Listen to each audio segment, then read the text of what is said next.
Does Superfish make a good filter? I'm going to find out today.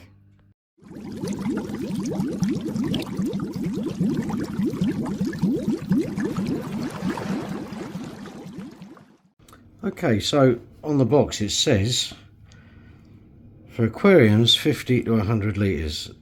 No, not at all. Maximum 50. Maximum 50. This is, yeah, there's no way that's going to do that. Okay, so this is a very low 3.5 watts, so that's good.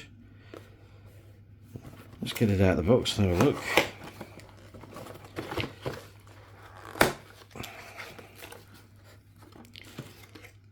Oh, that's tiny, it looks like a straw from McDonald's. But anyway, let's have a look. Box, tiny box, but anyway, this is a tiny filter. So, okay, that's it. It's a rubber ring, rubber seal around there.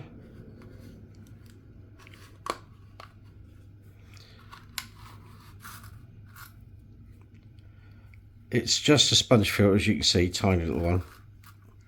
Probably about 30, maybe, actually that might be 30 pores per inch. Nice tight fit. What goes in here, out through here and back to the tank. Good quality plastics.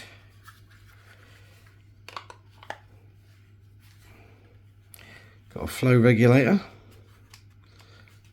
And this moves as well, which is very good at this price point. Pre-installed suckers.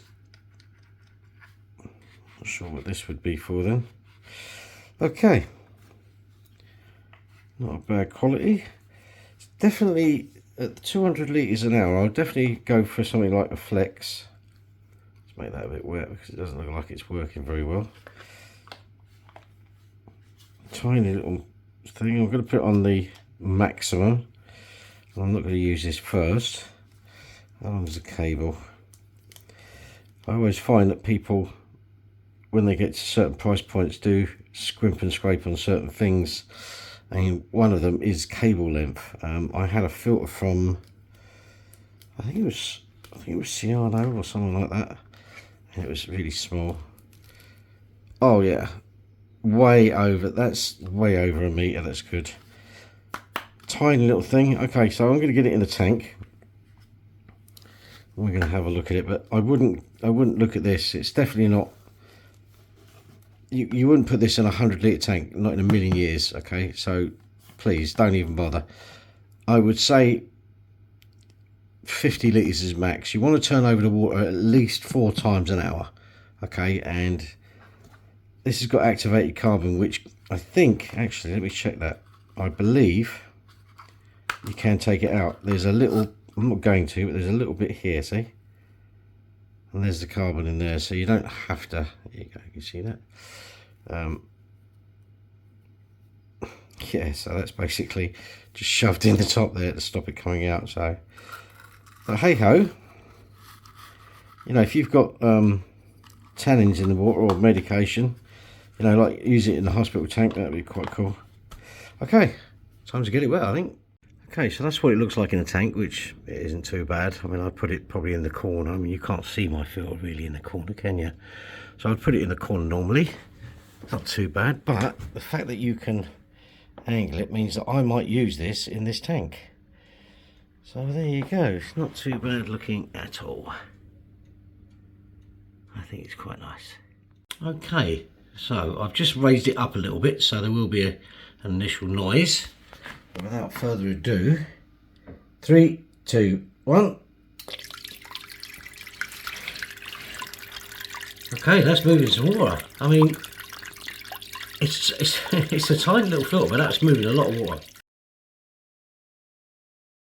Okay, so let's push this down to make it quiet. Let's have a look.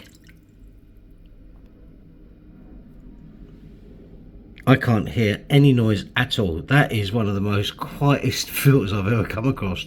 I know it's only 200 litres an hour, but you know, if you've got this in a bedroom on a small tank like a shrimp Flex maybe, it could be good. It could be good. I wouldn't go too much on the shrimp, unless it's Armano shrimp, of course, just purely because of the size of the holes in it.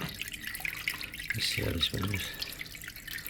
Yeah, look, it moves a good, I wouldn't say 180, but close to. Let's see about the adjustment here. Okay, yeah, that's perfect as well. Yeah, doesn't make any noise. I can't hear anything from that. I will say that I don't like the idea of carbon. I've always said that.